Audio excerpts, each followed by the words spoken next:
قیافم رو قضاوت نکنید. از صبح دانشگاه بودم، واسه همین احساس میکنم یک عمر طول کشید از وقتی که سفارش دادم تا برسه.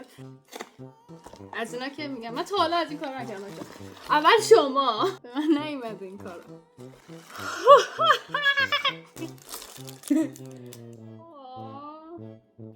اینو میذارم به دیوار.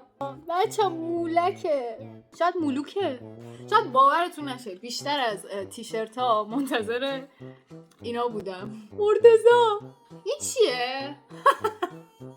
شلوار کوروشه. عاشق این چیزم. این کاغذه. این میبینید؟ من فقط منتظر این لحظه بودم. وایسید. من الان تاییدیه کمان دارم. بچه ها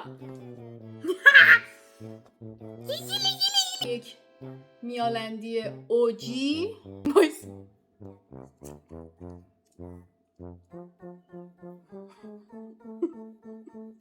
دابل تاییدیه.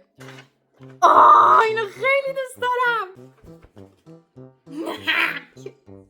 ایمان دسکتاپ کوچولوه واقعا. آقا خیلی خوشگله. پیزای ایمان آباد منم بیاد.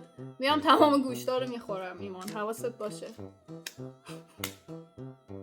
حالا که میگم این تیشرت تنمونه، اجازه بدید که این سری بگم بای بای.